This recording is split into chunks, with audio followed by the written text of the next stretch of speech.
Hey,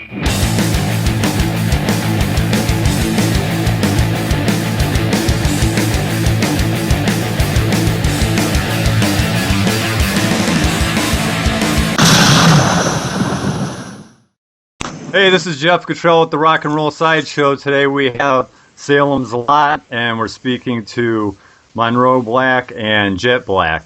What's up? Hey, what's up? And you guys are from Hollywood? Yeah. How's the music scene out there right now? Pretty tame and lame, to be honest. Yeah, there is no scene. There's not much. I wouldn't call it much of a scene. It's we're kind the of only like scene. fragmented. And it's been years since I've been out there. I was out there, I think, the last time I was out there, I think, was like 89 and 90. Yeah, so yeah, that was, It was pretty happening then. Yeah, that's when there was a scene. when there was something. Yeah, Gazzari's that was the last one. Yeah, Gazzari's was still open. Yeah. So what age group are you guys in? We're all in our like early 20s. See, that's awesome that you guys are doing what you're doing at your age. Yeah, we get that a lot. You're young and you got the energy, but you're also... There's a difference. I mean, it's a lot of people like seeing like the classic bands, but you can never beat, I guess, youthful energy on stage. It just can't be beat. It's just something there. It's that power and that energy, I think, that we bring. That's at the end of the day, even those classic bands, even people our age or younger or whatever, they all wish they saw them in their prime. So they're not really, they're enthused to see them now, but not really. It's nice to see them for the sake of their reputation, but it's just like, it'd be even gretter if you saw them back in their prime when they were like there's more monsters. energy, more aggressive nature on stage. So it's different. Yeah, I'm a big Kiss fan, and I seen Kiss I don't know how many times after the reunion. Yeah. I never got to see him back in the 70s, you know? Yeah, and I've heard stories, from like these guys who like saw them back in the day, and they're just like, wow, the energy's like, it was just so different. I know. Like, they were so hungry back then. Yeah, you could just watch the videos and see how they moved and stuff, you know? Oh yeah, it's a completely different band than it is now. Next, Gene will be coming out in his walker. Oh yeah, the Stones should already be there. I don't understand how they're still alive with all the drug and alcohol use, but whatever. So I was checking out your videos on YouTube, and that one song, "No Choice to Love," that's out of the ones I've listened to, that's my favorite, just because it has a more, I guess, melody and harmonies and yeah. But and that I could definitely, that's something you should be able to hear on the radio. Absolutely. And then Sonic Shock is awesome if you want to just bash your head against the wall, that was the intention behind it. Yeah. Just letting out all that anger and frustration out in one song. So, I mean, our songwriting comes from a real natural place. We don't really write songs in the sense of trying to capture, I guess, a certain genre or a certain sound. We just write, I guess, from the core, how we feel and just to interpret who we are at this, current stage of our lives. Yeah, and at the same time, it was kind of designed on purpose to release SS as the second single, because No Choice to Love is more melodic, more catchy. It's got more of that groove. It's not really that abrasive, which is definitely one side of the band, but there's also another side of the band that SS kind of encapsulates, which is basically a really punk, angry, just gutter, street type of band, and that's really what it. Yeah. So we just thought we'd, kind of fuck with people by throwing them a curveball and throw them with SS. They expect more melodic, catchy. Well, no, we're going to give you something a little different. Right. That's intention. It's funny because I never understood, like, as human beings, we have like a large emotional palette. Nobody's just angry and nobody's just sad or nobody's just happy all the time. It's impossible unless you're insane. But that's another story. But so I view our music as like everybody's telling us like, oh wow, you guys like encapsulate so many different genres, or you have your styles like all over the place. I'm like, cool, that's great. That's an emotional roller coaster. That's what music's supposed to be. You're not angry all the time. You're not happy all the time. It's not going to be part of you. Yeah, it's like the same if we just did SS all the time. That would be fake too. Yeah, it's not like a Slayer record, just one sound throughout the whole thing. Yeah. Well, yeah. The other thing I noticed about your band that's cool. The songs I listen to are great. And then you have a look, which, some people, I just hate when people look at a band, they don't even hear them, and they go, oh, well, that's just garbage or whatever. And it's like, did you even understand? I mean, myself, I played in a Kiss, a Motley Crue, and Alice Cooper tribute band for however many years. So I know it's like, it's not like a grunge band. You just get out of bed and jump up on stage, You got prep work to do, and you might have to get ready 2 hours before you even get on stage, Yeah. So, that stuff is, to me, is cool because it's like you're going the extra mile, you're not just playing the music, you're, if you have theatrics, or I didn't see a lot of live video, but I could tell that you guys are doing some stuff, theatrical stuff as well. Yeah. I mean, like, that was the whole point. I mean, we wanted to form a band, again, like that we've really never seen on stage. A lot of these bands just go up. They don't really put much effort in. They don't put much effort in the performance aspect. A lot of bands forget that you're on a stage, and a lot of people keep saying and preaching, like, it's about the music. I'm like, that's a load of crap. Yeah. Shove that right up your ass because you're full of shit. I mean, it's like, so if you're saying if music sucks too. If it's about the music, then play behind a curtain, and nobody needs to look at you. Nobody cares if you're headbanging or shaking your hair around. That's like, it's not a L'Oreal commercial. It's just like, we're giving people a good bang for their buck. We don't sit around, at rehearsals talking about, what lipstick we're going to wear, how we're going to do our hair, and what clothes we're going to wear. That's a load of crap. We rehearse, we put in like 8-hour rehearsals of just doing songs and drilling and drilling and drilling. The rest just comes later, and it came naturally. We don't really sit around and talk about it or discuss it. We just like leather, spikes, and, spiky hair. And we get that stuff all the time, like, they're all about the image, and we knew it was coming. We purposely wanted to fuck with those type of people. We want to piss them off. That's the intention of the image. Yeah. The intention is basically, we look around us and nobody looks like anything, so we say, fuck them, we're going to go in the complete opposite direction. Hey, the only bad publicity is no publicity. That's it, and that's still true to this day. I mean, these pop stars and all these guys, they're still doing that stuff till this day. And even in the industry, there's a lot of bias towards bands with image. I mean, one example I can point out is one of those articles that were written about us. The guy said, what did he say basically? I'll pass over bands that look like this 99% of the time. Just based on the image. Right. So it's like, they're the ones who are not about the music. They're the ones who are about the image more than these apparently image-based bands.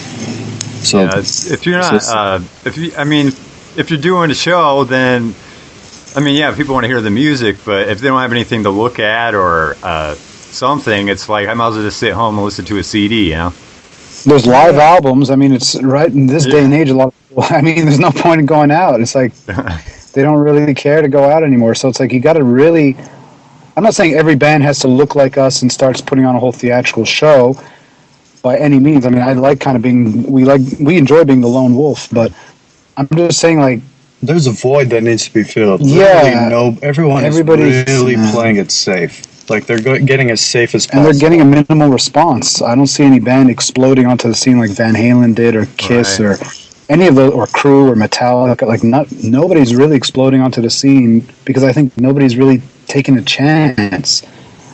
Nobody's really just trying something to, whatever, piss off people or challenge the status quo. People are afraid of the established fan base that already exists. They're not willing to take a chance and kind of just, throw a wrench in the middle of it. Right. It's like you have to give people a reason to go out. And like I said, I didn't see a lot of like live video of you guys, but that might be a good thing because, if not, people are going to sit there and watch it on YouTube and not even go out. Yeah, that's what I find, like, a lot of people are doing nowadays. They don't really care to go see bands live, or they just see what it's all about on YouTube. And it's the problem when somebody's filming you on YouTube. It's just, it doesn't really capture, one, the band's sound. The camera quality could be horrible. And they, it's weird because some cameras make, your guitar sound like their attitude. Your singer's flat, even though when you're not. It just depends on the audio. Vocalist side, so you only hear one guy doing like the low harmony, so it sounds like shit without the rest. Yeah, it's just like such. It's a cruel way to view a band for the first time. Right. But that's like the quality that people are. That's a first introduction. Your first introduction. And you see that you're just like, oh wow, this is horrible, and then you skip, you never come back. That's it. Or you just get your fix, which is another problem. Yeah. You got to drag people out there. Yeah, people don't party like they used to. No, they definitely don't. From what I've heard, yeah. But we do on stage, so we draw it all out of them. Party too hard, sometimes they throw us the fuck out. But you did a real good job on those. The music videos you did. Is that like? I mean, I noticed you had, I forget his name, whoever did the video for you, but was that more of a homemade kind of thing, or did you actually have like a video company come out and do it, or? I don't know. We knew a guy who was like, he worked with like, I think Slayer, right? He did. I think that. What is it? One of the car commercials that Slayer did, Kerry King and Tom Araya did. Yeah. Was it Kia or something? I don't know. One of them. They did a car commercial with Slayer. But this guy was good. I mean, we looked at his work. We really liked what he did. He was a professional. He came in. I mean, I would kind of say it's an independent style shoot, but based on his expertise, it came out looking really professional, and that was the idea, to give it, really a nice glossed over professional look, because we didn't want to give it some kind of cheap look overall. Right. Yeah. Well, like I said, No Choice to Love, I mean, that's a great song, and I also like the video a lot. And then Sonic Shock, that was a good video, although I was kind of thrown because it was on the beach. I was waiting for one of you to be like, I like to take long walks on the beach and poke dead things with a stick. Yeah. We just wanted to encapsulate because the band is from LA, and so it's like a West Coast band, and there's this crazy. It's like, I don't know if you heard of it. It's like Sunken City. It's kind of like a go-to place here, either for tourists or locals. It's out in San Pedro. Or druggies. Well, yeah, that too.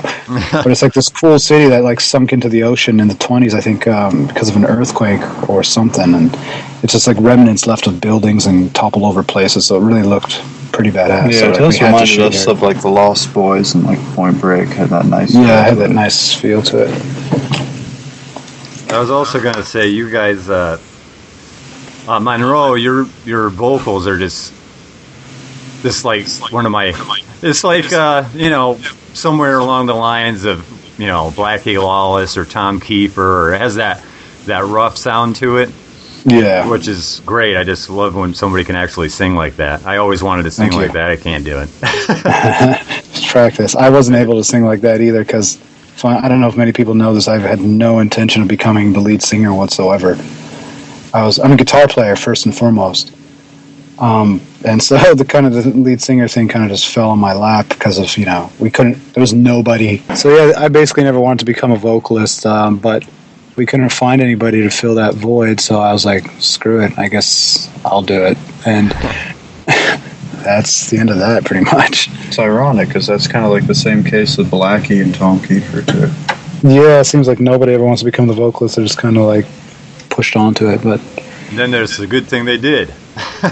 Yeah, I mean, it's a pain in the ass, because, you can't eat a certain types of foods when you're about to go perform, or you got to be well rested, or... takes a lot more energy out of you. Yeah, it does take a lot of energy. Yeah, it does. Like, especially those type of like metal vocals and stuff. It's more intense than just singing like whatever, clean, if you want to call it that. But yeah, I learned to play bass eventually because I was like, I want to sit in the back and just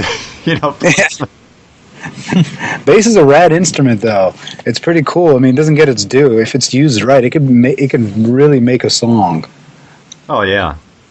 But I just like the idea of just being able to rock out, and not have to worry about, I got a lead coming up here, or I got to sing. Yeah, it's like, don't mess up this part because like you always screw it up in practice. It's when you sing and play at the same time. Yeah, but you both do some great guitar work. I mean, it's nice to hear new stuff that's out that actually has real lead guitar work in it, Yeah, thanks. See, there's a lot of new bands, and it's like either there's no guitar solo, or else there's like a Kurt Cobain guitar solo. I don't understand why you'd either do it right or don't do it at all. It's like, yeah, I don't really understand. Like, these guys kind of come into, I guess they're trying to insinuate themselves in a certain genre, but then they really can't they don't have the chops to back it up for that type of stuff. We're like more technical side of things. Well, I can say I could hear that. Yeah, it's just more fun and more interesting. I mean, there's so much you can do with it. A lot of people say like, "Hey, if you play fast or whatever, there's no feeling behind it." Or I'm like, that's a load of crap. There's a lot of feeling. It's a lot of passion and fury going to your playing. Yeah, it's no different than playing slow. I just have more feeling for notes. Yeah. Yeah, but the ones I've heard, I mean, it sounds like you got, you didn't just slap something together that was like, let's see how fast I could play, and No, it has musicality to it for sure. It's not just nonsense, just for fast notes, just for the sake of fast notes. It has to fit the song, and it has to have a certain it's not really, dynamic. It's not really just a technique showboat either, or just a bunch of runs. They're really focused on, especially guitar players who have a unique voice and sound, and you can kind of recognize them when you hear a solo. So, and ideally tone, that would be more for future stuff. Oh, yeah, we're huge tone guys. Or are you working on something else? No, that's it. We're done. No, I'm just kidding. If you don't, that ain't good enough, then that's it. The well's empty. Well, that's all the songs we got. No, we're actually in heavy rehearsal right now. We got a lot of new stuff. That's like I said, I've said in previous interviews, the EP really was just a tip of the iceberg. A lot of those songs were written like a long time ago, and we just, while we were in other bands or doing the studio musician thing or all that stuff, and we just brought them into this band because it just fit. And like I said, the EP really was the tip of the iceberg. The new stuff is just going to be like taking it to a whole other plateau. So are you is it going to be like a full length? Oh, we plan on it. Yeah, we plan on it. We're just looking for the right people to release it under, because a lot of people are asking us, hey, when's the new music coming out? And it's like, well, I've said before, like, I don't want to do it independently again, because I really want to outdo the EP, not only obviously musically, but also production-wise. Right. So I really just want to.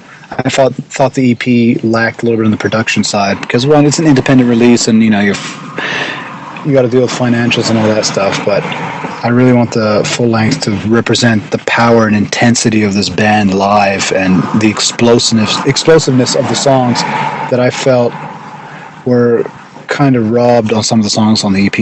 Yeah, and we're going to talk to a few people for the full record in terms of how we're going to release it and under who or what. All the music politics or whatever you want to call it. Are you going to have like a producer? Yeah, we plan on it. Yeah, I think a producer is, especially if you get a good one, is a good idea. But I thought the EP sounded good. I mean, it'd be nice if drums sounded heavier and stuff like that. Yeah, exactly. There was some stuff that was lost in the mix. Yeah, and even tonally, guitar-wise, there's a lot more we're looking to do with the guitar tone. I mean, it was basically, like you said, just kind of tip of the iceberg. There's a lot. We're more perfectionist in terms of guitar tone and sound, and so there's a lot more we could be doing. Even the bass and just everything could be overall improved. Yeah. I'd say tenfold easily. We don't want to release like cookie cutter like McDonald's music. We really want to give it fans and.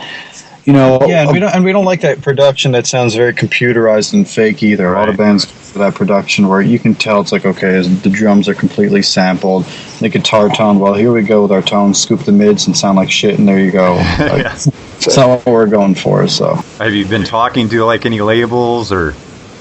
Yeah, like I said, we're in talks with a few. So we're just waiting to see who's sweetest offer. Got the balls, I guess you can say. Yeah, I was like, man, some of you just should be like swiping you guys up. I was like, man, if I had the money, I'd be like, hey, let's do something.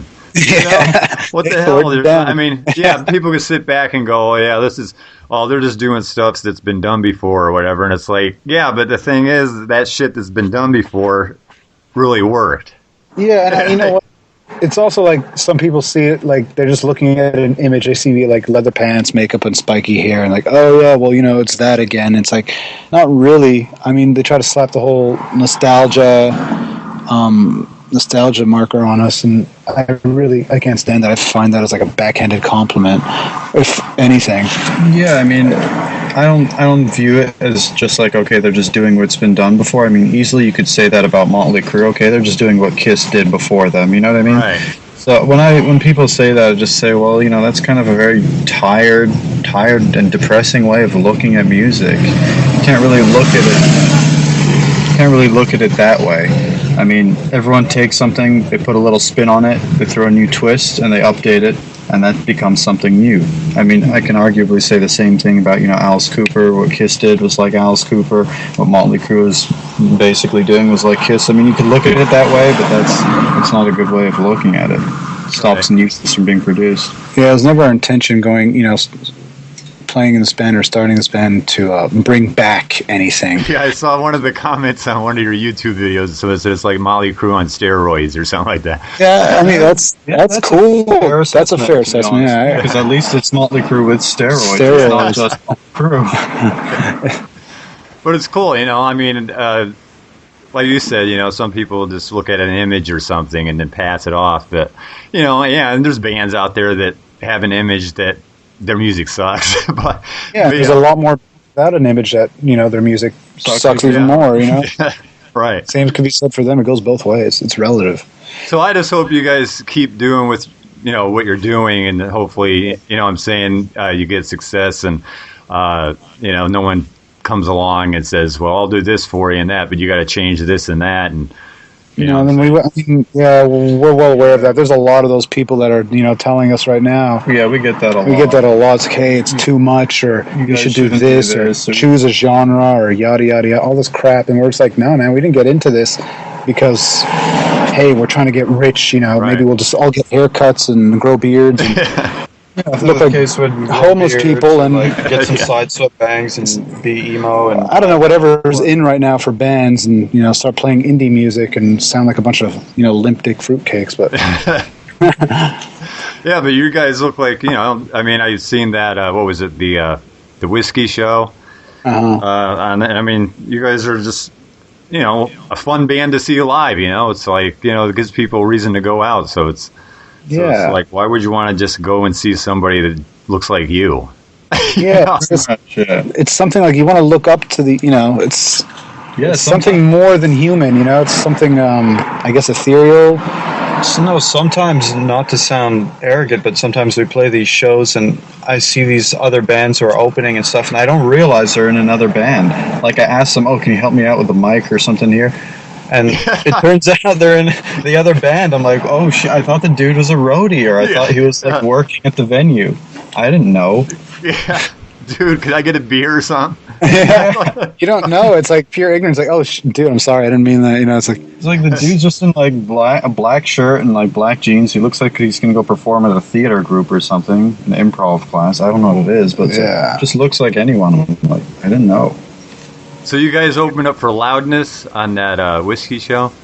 Yeah, we did Loudness, and I think, was it Marty Friedman the month before? Marty Friedman the month before, yeah. Those are both good shows. Those are cool. Yeah. How often do you guys perform live?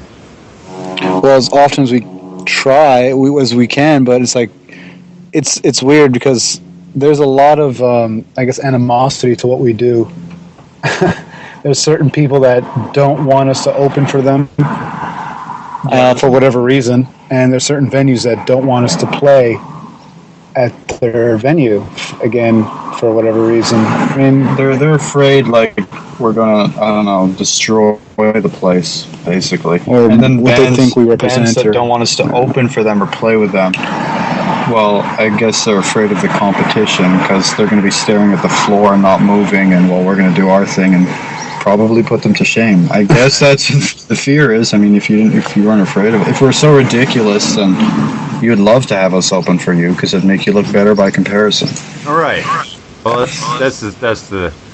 I mean, I've even heard in the early days of Kiss, they were dropped off tours when they were starting because the other bands didn't. Exactly. They didn't want them, or like, I don't know. Yeah, we call it Kiss syndrome. We call it Kiss syndrome. So. And we're well aware. We don't mind it. We kind of like it. Yeah, we view it as a compliment. Yeah. What's even really weird about this band? I mean, we get we get the metalheads and stuff. And we've played like shows with like other underground LA death metal bands and stuff, and we'd convert like all kinds of fans, even people who would normally not listen to rock or metal at all. They would take a look at us and they'd be like, wow, this is really cool, because they don't know what, glam is or thrash or death metal. They don't know any of these genres. They all think it's rock and metal and that's it. So they take a look at us and like, whoa, and they check us out and like, whoa, this is pretty cool. This is rad. What is this? It's like they don't know what we are. So it's like, but it's cool, It's like if we can convert some of these hip-hop kids and get them over to our side, by all means. Yeah, because those kids used to be metal fans. So. More or less, yeah. Back in the day. Yeah, just getting back to our side. So you got the look and you got the music that can create interest for you, That's it. I mean, it doesn't also have to be just catered towards rock and metal fans.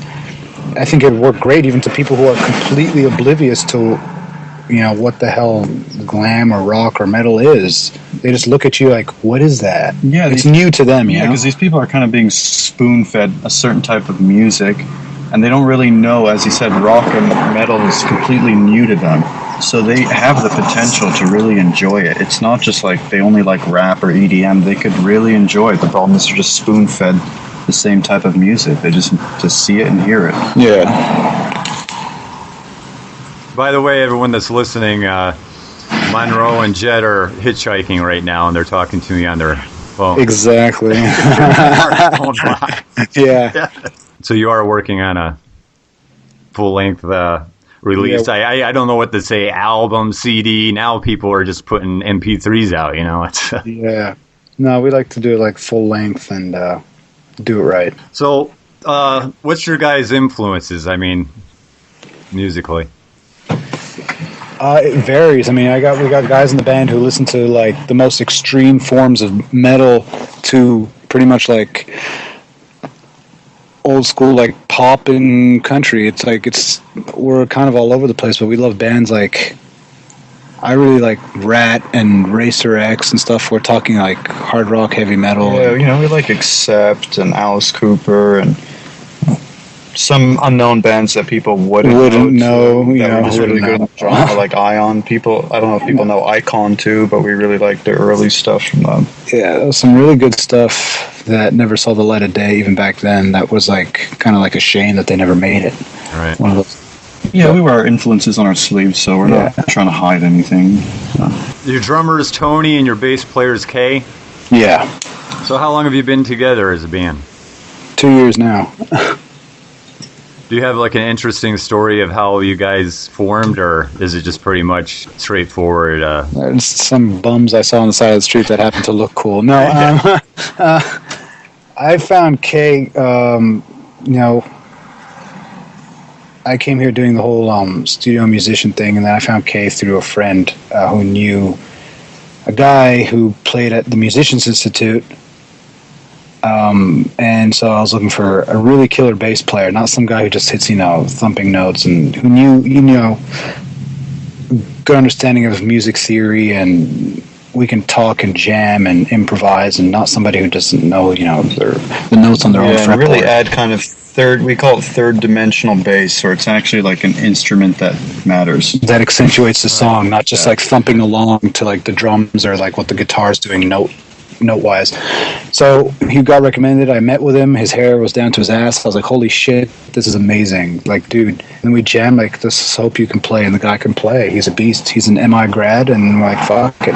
We came in and we auditioned him on certain songs. And it wasn't even only that. It's like he had the same mentality as us. Yeah, he came in, he knew all these bands, like right away the test was basically, do you know Icon? And he knew who Icon was, basically. That was one of our tests. Yeah, do you know these unknown bands that nobody knows and all these weird influences that we had? He's like, the same typical thing, like, I like Guns N' Roses, and, nothing wrong with that, just, like a lot of these people, that's the only band they know, so it was kind of a good test. And for Tony, I just put up an ad online looking for like a crazy madman drummer, like an octopus, who can, pound the shit out of the skins. And Tony was in tune with what we were thinking. He liked poking and prodding at people, the shock tactics, the idea of screwing with people more than just, playing your instrument, really just performing and he had even fire and all sorts of crazy shit he knew about. And he had the technical capability to back it up. So that was like first and foremost, like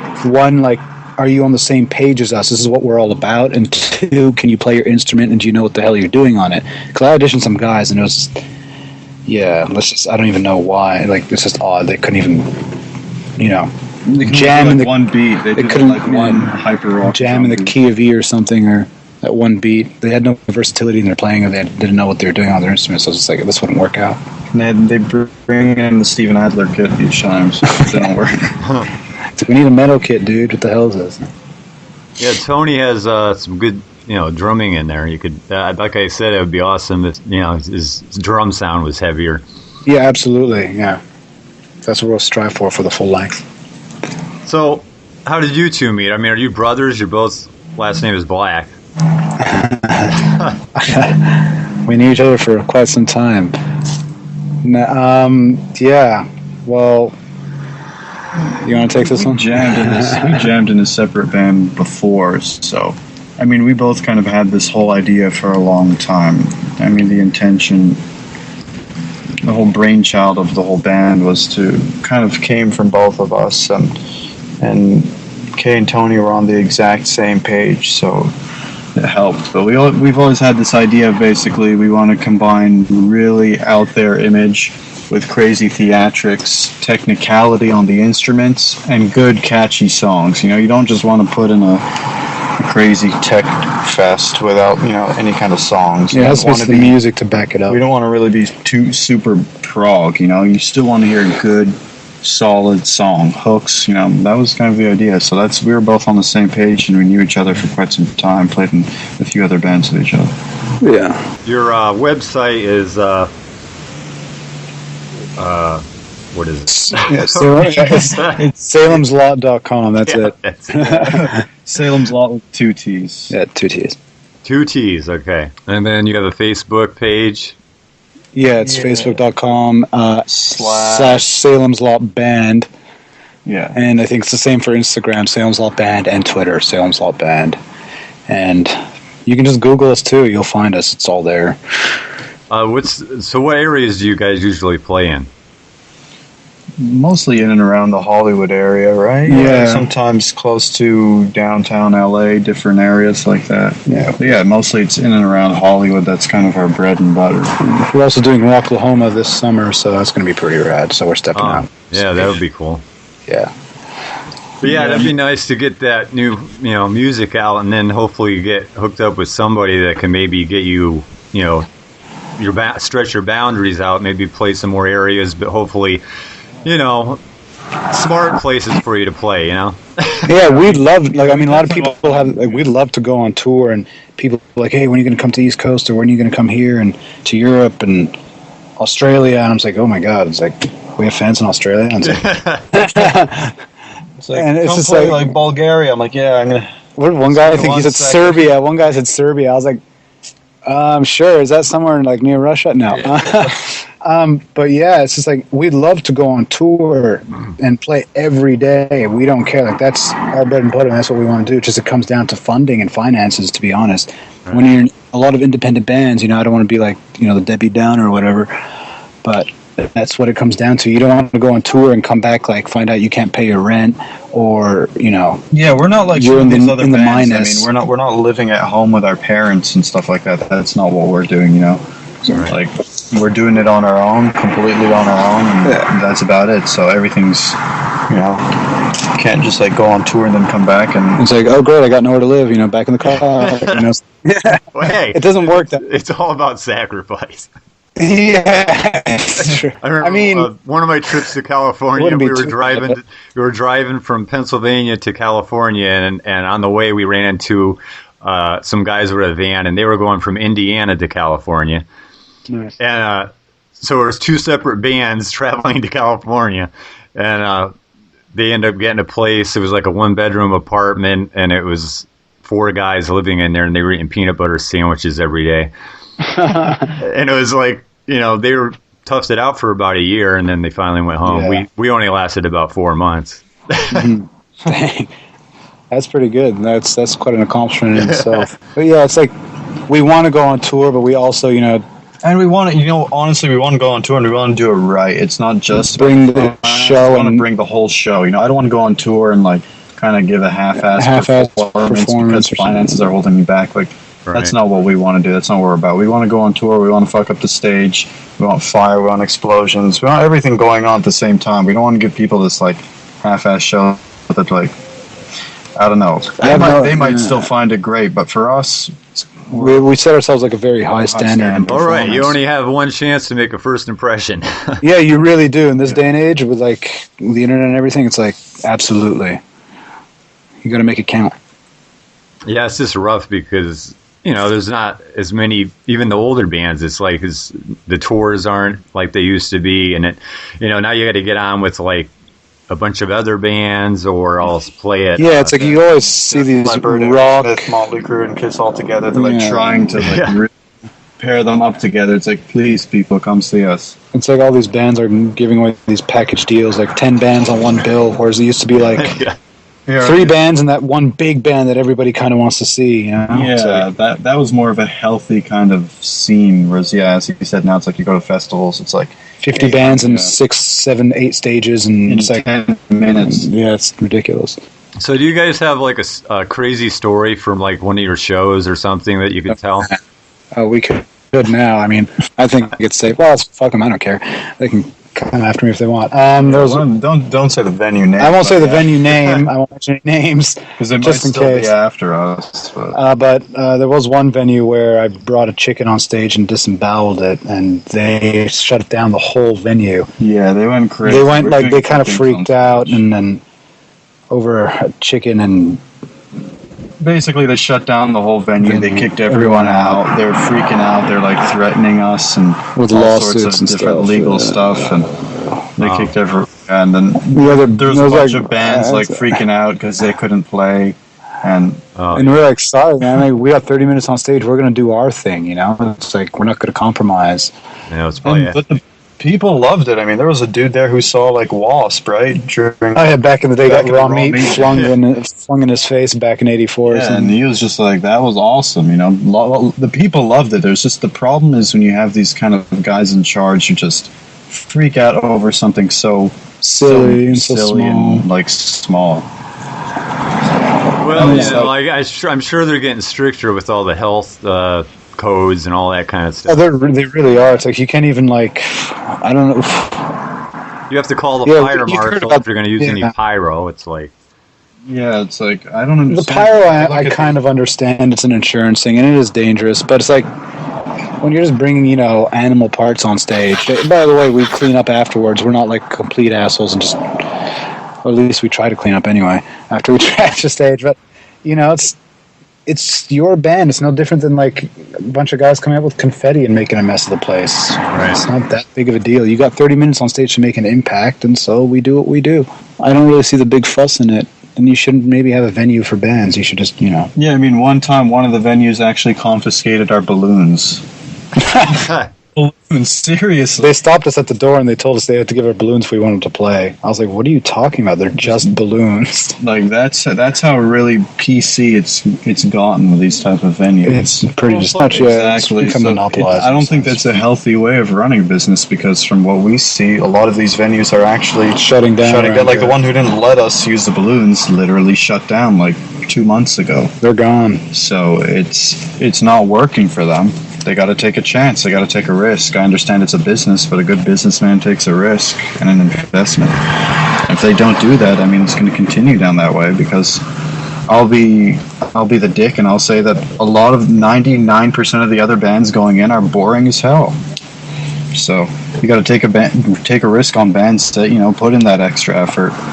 And maybe some of them are boring because of these regulations and rules. So yeah, it could be hand in hand. Yeah.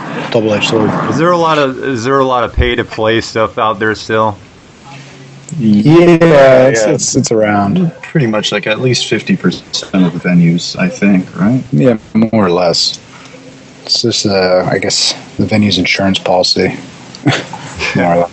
It's around even in other states too. From what I've heard from like friends who are from out of state and stuff, and Hollywood is probably one of the highest, I think. Yeah, the pay to play type of thing. All right, let's see. Is there anything you guys want to mention? No, I mean, we just check us out. Check us out. come over to our Facebook page or Instagram. Follow us. We're gonna have some things coming out soon. Yeah, it's coming out. Some stuff will be be playing out. Rocklahoma. So if you guys are in the area, come on down. It's going to be in May, so late May. We're May 28th. It's a Saturday. Yeah, it's on Saturday, May 28th. I think it's in Pryor, Oklahoma. Yeah, it's in Oklahoma. Yeah, Pryor. So if you're around that area, or there's some people who are asking us to come to Texas. Well, come to Oklahoma. It's close enough. It's right next door. Yeah, they're closer than I am. Yeah, there you go. So yeah, somebody out there, hey, if you got some money or you're you're looking to make an investment, check these guys out. Yeah, we're done. We love money. Yeah. I mean, that's just awesome. I mean, hopefully, like I said, you guys, things just start happening for you, and yeah, appreciate it, man. And hopefully we'll be able to get you guys back on here and stuff. And I'm gonna follow us on our Facebook and stuff, and you'll see what's coming up. Yeah, there's some things coming. All right. Well, it was great talking to you guys, and again, I'll just post this and help you guys maybe get some more recognition. Awesome. We appreciate it. Thanks for having us. Thanks for having us on the show. All right. That was Monroe and Jet Black from Salems Lott. Appreciate them being on here. Great band. We need more bands like them. If you like hard rock or metal, check them out. I'm sure you can buy their music online. And if you're local in the Hollywood or LA area, check them out live. They could, appreciate the support. And without the support, people going out to see bands like that, it's going to be a pretty boring night out. I know with the internet and stuff, people just get on YouTube and whatnot and just stay safe at home. But what kind of life is that? You need to get out and live a little, So check them out, Salems Lott. They rock. Appreciate everyone for the support. Add us to like our Facebook page, and keep on rocking. We'll have some interviews coming up soon.